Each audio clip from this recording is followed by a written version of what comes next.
Guys, welcome back to the new video. My name is Manish and I hope you all are doing absolutely fine. तो दोस्तों, एक ज़माना था जब आप इंडियन आईटी में काम करते थे, भले ही वो कोई सी भी कंपनी हो, वो टीसीएस हो, इन्फोसिस हो, विप्रो हो, एक्सेंचर हो, कोई सी भी कंपनी हो, एक अनस्पोकन गारंटी आपको मिलती थी कि भले ही आपका प्रोजेक्ट ख़त्म हो गया, कोई बात नहीं, आप बेंच पे बैठो, आपकी सैलरी आती रहेगी, प्रोजेक्ट ढूंढने के लिए काफ़ी टाइम मिलेगा और आपको आपके अपस्किल करने पर भी काफ़ी टाइम मिलेगा। ये जो एक बेंच सिस्टम था ना, ये एक इंडियन आईटी का सीक्रेट वेपन था, एक बफर था, सेफ्टी नेट था और आपको एक ब्रीदिंग रूम देता था। लेकिन हम आज बात करने वाले हैं एक ऐसी खबर की जिसने ये साबित कर दिया है कि जो इंडियन आईटी का आयरन डोम था, जो एक सेफ्टी नेट था, अब वो एग्जिस्ट नहीं करता है। तो पिछले 2 सालों में टीसीएस, इन्फोसिस, विप्रो, एचसीएल टेक, टेक महिंद्रा में बेंच एम्प्लॉयज़ की जो पॉपुलेशन है वो काफ़ी ज़्यादा कम हो गई है। तो 2 साल पहले इन कंपनीज़ में on an average 3 lakh employees bench में होते थे। अब ये घटकर 2,25,000 ही रह गई है। मतलब 75,000 जो बेंच स्ट्रेंथ होती थी वो एकदम से ख़त्म हो गई है, गायब हो गई है। ये कोई एक्सीडेंटल नंबर नहीं है, ये एक डेलिब्रेट, कैलकुलेटेड और स्ट्रक्चरल शिफ्ट है। और अगर आप फ्रेशर भी हो, मिड लेवल हो या आप सीनियर एम्प्लॉय हो, आप पे इसका डायरेक्ट इम्पैक्ट पड़ने वाला है। तो आज की वीडियो में हम बात करने वाले हैं कि इतना ज़्यादा 75,000 का नंबर जो डिक्लाइन हुआ है बेंच में, वो क्यों हुआ है और आगे जाके क्या ये और डिक्लाइन होने वाला है या सिचुएशंस जो हैं वो पहले की तरह नॉर्मल होने वाली हैं। आज की वीडियो में हम यही डिस्कस करने वाले हैं। आई होप आप लोगों को वीडियो पसंद आएगी। वीडियो शुरू करने से पहले अगर आपने मेरे चैनल को सब्सक्राइब नहीं किया है तो प्लीज़ मेरे चैनल को सब्सक्राइब करें, वीडियो को लाइक करें और वीडियो को अपने दोस्तों के साथ शेयर करें। तो चलिए इस वीडियो को शुरू करते हैं। तो पहले हम जो आईटी इंडस्ट्री में नए हैं या जिनको एक आधा साल ही हुआ है, उनसे हम बात करते हैं और उनको बताते हैं कि बेंच होता क्या है। तो देखो, सिंपल वर्ड में आईटी कंपनीज जो है वो क्लाइंट के लिए प्रोजेक्ट करती हैं। एक प्रोजेक्ट ख़त्म हुआ, दूसरा शुरू होने में थोड़ा टाइम लगता है। तो बीच के वक्त में जब एम्प्लॉय कंपनी के पेरोल पे होता है, मतलब उसको सैलरी मिलती है लेकिन कोई एक्टिव प्रोजेक्ट नहीं होता, उसको, उस स्टेट को बेंच पे होना कहते हैं। मतलब ये एम्प्लॉय बेंच पे है। हिस्टोरिकली ये एक नॉर्मल हेल्दी बफर था। कंपनीज इंटेंशनली भी बेंच मेंटेन करके रखती थी क्योंकि अगर अचानक कोई बड़ा प्रोजेक्ट आ गया तो उन्हें एक टैलेंटेड पूल चाहिए जो कि रेडी होना चाहिए प्रोजेक्ट में डिप्लॉय करने के लिए। फ्रेशर्स को ट्रेनिंग का टाइम चाहिए होता था, तो बेंच पीरियड को एज अ ट्रेनिंग टाइम के लिए भी यूटिलाइज़ किया जाता था। एम्प्लॉयज़ को अपस्किल करने का टाइम जो है वो बेंच पीरियड से ही मिलता था। कंपनीज जो है वो रैपिड स्केलिंग कर सकती थी विदाउट एनी हायरिंग डिलेज।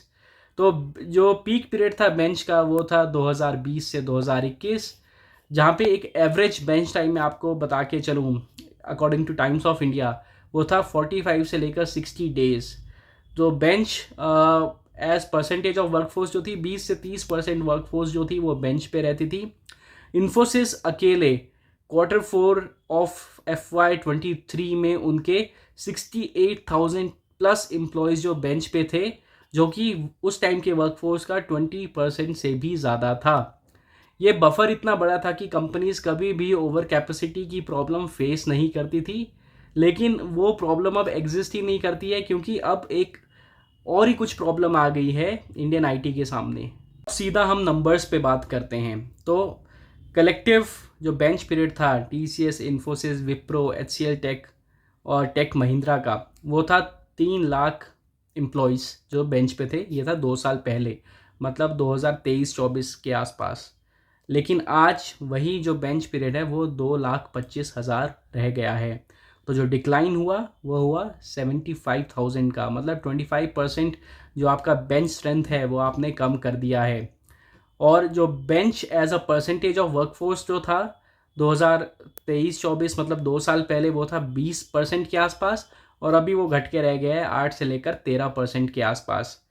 और ये सिर्फ एक परसेंटेज की बात नहीं है, कंपनीज जो है उनका एक्चुअल टारगेट जो बेंच पीरियड ही है उसको वो कम करना चाहते हैं। जो कंपनीज जो पहले 4 से 5% बेंच मेंटेन करके रखती थी, अब वो 1 से 2% ही बेंच मेंटेन करके रख रही है या उसका टारगेट करके चल रही है। मतलब अगर टीसीएस में अगर 6 लाख एम्प्लॉयज़ हैं तो उनका टारगेट बेंच जो है अब वो होना चाहिए 6,000 से 9,000 लोग ही बस। तो इतनी ज़्यादा सिचुएशन आ गई है। टीम लीज डिजिटल की सीईओ नीति शर्मा है, उनका एस्टिमेट है कि करंट बेंच जो है वो 8 से 12% तक है, लेकिन ये फिगर जो है ये और ज़्यादा कम होने की आशंका है। और वो एग्री कर रही हैं कि जो अभी बेंच पीरियड का टाइम है ये कभी वापस नहीं आएगा। इवन इफ़ जो ग्रोथ है, जो कंपनीज अभी लॉस में चल रही है, उनकी ग्रोथ अगर रिकवर भी हो जाए तब भी ये वापस नहीं आएगा। जो इंडस्ट्री के एक्सपर्ट्स हैं वो बोल रहे हैं कि उन्होंने एक्सप्लिसिटली कहा है कि बेंच का कॉन्सेप्ट जो है वो फंडामेंटली इररिलेवेंट होने वाला है। मतलब फ्यूचर में बेंच नाम की कोई चीज़ नहीं होगी। आपको एक प्रोजेक्ट से उठाकर दूसरे प्रोजेक्ट में डाला जाएगा, आपको डिप्लॉयमेंट रेडी होना ही पड़ेगा। तो उन जो गौरव वासु हैं, he is a former Unearth Insights, जो बताते हैं वो बोलते हैं कि the concept of bench does not make sense unless the IT service firm can predict skills और role based demands with 90% accuracy और 3 months इन एडवांस। और वो 90% एक्यूरेसी जो है वो अब पॉसिबल नहीं है क्योंकि एआई और शिफ्टिंग क्लाइंट डिमांड्स की वजह से। अब हम लोग बात करते हैं कि ये क्यों हुआ है एक्चुअली में। ये जो बेंच स्ट्रेंथ है ये कम होने का रीज़न क्या है? सबसे पहला रीज़न है कि जो रेवेन्यू ग्रोथ है वो रुक गई है और हायरिंग का जस्टिफिकेशन ख़त्म हो गया है। कोविड बूम में, मतलब जब कोविड था 2020 से 2022 तक, तब कंपनीज़ जो थी वो अंधाधुंध हायरिंग कर रही थी। आईटी स्पेंड्स हर कंपनी के बढ़ गए थे और इन्फोसिस, विप्रो, टीसीएस, इन सब ने लाखों एम्प्लॉयज़ को, फ्रेशर्स को, एक्सपीरियंस को और सीनियर एम्प्लॉयज़ को हायर किया था। पर उसके बाद जो पीरियड आता है एआई का, एवोल्यूशन का, उसमें जो डिमांड जो है वो काफ़ी कम हो गई है। ग्लोबल रिसेशंस हो रहे हैं, जो मैक्रो इकोनॉमिक कंडीशंस है वो काफ़ी ज़्यादा अनस्टेबल हो गई हैं, जिसकी वजह से हायरिंग बहुत ज़्यादा कम हो रही है। और हायरिंग कम हो रही है तो जो लोड पड़ रहा है वो एग्जिस्टिंग एम्प्लॉयज़ पे पड़ रहा है, इस वजह से बेंच स्ट्रेंथ जो है वो कम हो रही है। दूसरा रीज़न है कि टीसीएस का 35 डे रूल और दूसरी कंपनीज़ की स्ट्रिक्ट पॉलिसी। आपको पता है कि 2025 में जून में टीसीएस ने एक अपनी बेंच पॉलिसी को थोड़ा मॉडिफाई किया था। उन्होंने बोला था कि पूरे साल में आप 35 बिजनेस डेज तक ही बेंच में रह सकते हैं। अगर उसके बाद भी अगर आप बेंच में रहते हो तो आपको या तो कुछ स्ट्रिक्ट एक्शन लिया जाएगा, या तो आपका जो पे है उसको कम किया जाएगा, या तो आपको कंपनी से निकाला जाएगा। तो अगर आप 35 डेज से ज़्यादा बेंच पे रहे तो आपका जो परफॉर्मेंस इवैल्यूएशन है वो शुरू हो जाएगा, करियर ग्रोथ जो है वो इम्पैक्ट होगी, ओवरसीज़ डिप्लॉयमेंट के चांसेस ख़त्म हो जाएंगे और अल्टीमेटली आपको एग्जिट भी दिखाई दिया जा सकता है। जो तीसरा रीज़न है इंडियन आईटी का बेंच स्ट्रेंथ कम होने का, वो है लोकल हायरिंग अब्रॉड। तो इंडिया का जो बेंच था वो फंडामेंटली मॉडल को उसको ब्रेक कर दिया गया है, क्योंकि इंडियन आईटीज़ जो है वो पैसा कैसे बचाती थी, वो इंडिया से लोगों को हायर करती थी और उन्हें फॉरेन के प्रोजेक्ट्स में डिप्लॉय करती थी।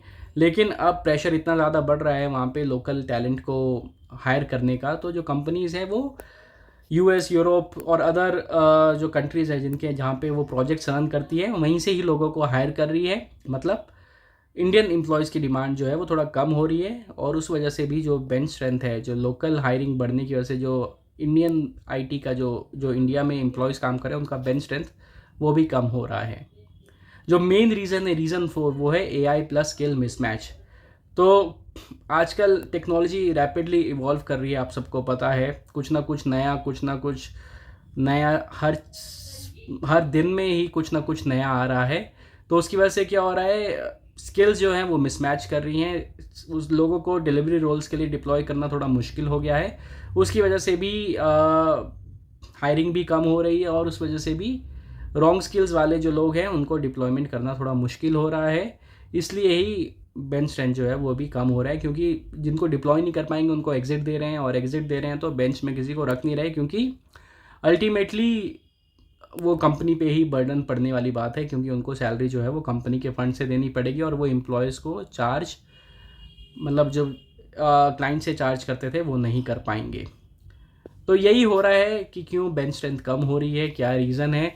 पिछले 2 साल के अंदर 75 1000 एम्प्लॉयज़ जो हैं वो बेंच में कम हुए हैं, जिसका रिपरकशंस जो है वो देखे जा रहे हैं इंडियन आईटी में। लोगों को एग्जिट दिया जा रहा है। बेंच स्ट्रेंथ हमेशा मिनिमल लीन ऑर्गेनाइजेशन बनाने की बात हर कोई कर रहा है, लेकिन एक एम्प्लॉय के पर्सपेक्टिव से कोई नहीं सोच रहा है कि क्या एम्प्लॉय का क्या चांस होना चाहिए। तो यही थी आज की वीडियो। आई होप आप लोग को आज की वीडियो पसंद आई होगी। वीडियो पसंद आई है तो प्लीज़ मेरे चैनल को सब्सक्राइब करें, वीडियो को लाइक करें और वीडियो को अपने दोस्तों के साथ शेयर करें। मैं मिलता हूँ आपको नेक्स्ट वीडियो में। तब तक के लिए bye, take care and have a nice day.